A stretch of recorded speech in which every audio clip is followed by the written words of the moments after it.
selama engkau sudah merasa tahu engkau sedang tersesat. Iya. Dan engkau perlu kebingungan baru untuk kamu lepas dari tersesat itu gitu. Gimana Pak Wayan? Betul. Kalau kita sudah merasa tahu kan kita nggak kemana-mana. Karena hanya orang bingung yang akan mencari tahu.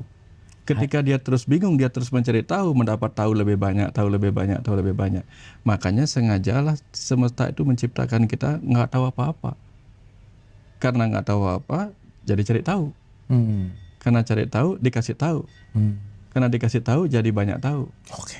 Setelah banyak tahu, dikasih lagi misteri yang membuat kita nggak tahu di bagian yang baru. Oke. Makanya tubuh juga dibuat sekarang kenyang, ntar lagi lapar. Oh iya. Supaya makan lagi, makan lagi. Pikiran juga sama. Setelah sekarang merasa tahu, ntar dikasih bodoh juga. Dan pada akhirnya ketika sudah menua, seluruh pengetahuan disuruh kita lupa pada saat kita demensia. Udah makan tadi aja kita nggak inget. Bener nggak kalau udah menua gitu? Betul. Bapak udah makan? Belum, padahal barusan dikasih makan sama anaknya. Ya. Mungkin pembelajarannya adalah ketika kita melihat sesuatu yang berbeda atau sesuatu yang tidak sesuai dengan keyakinan, mungkin switching pointnya adalah bagaimana, oh ini jangan-jangan ledakan baru untuk saya meluas gitu Pak Wayan. Nah, tapi yang terjadi sekarang, Pak, maaf banget ya, kalau kita ngomongin antar agama misalnya, atau di dalam agama itu sendiri, beda sedikit, bukan ledak jadi lebih luas atau expanding, tapi jadi berantem gitu Pak Wayan. Akhirnya ngerasa bahwa kelompokku lebih benar misalnya, atau gayaku lebih benar.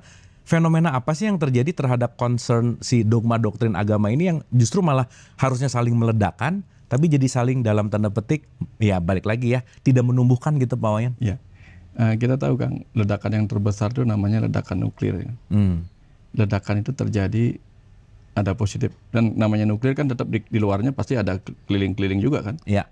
Elektron yang negatif kan?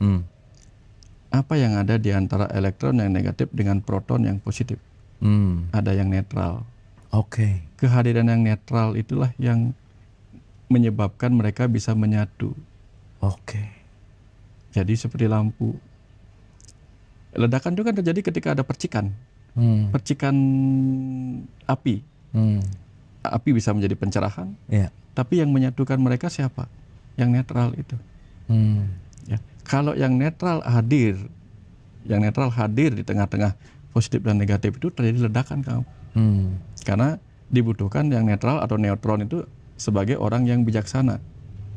Maka saya sangat percaya para utusan, para guru-guru suci di masa lalu, mereka adalah para neutron, orang-orang netral yang sudah memegang dua-duanya.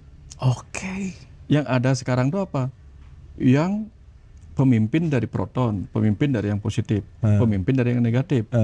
Mereka berkelahi tapi nggak menciptakan ledakan. Malah yang terjadi kehancuran. Karena nggak ada yang ini, nggak ada yang di tengah-tengah itu. Makanya dalam kisah Mahabharata,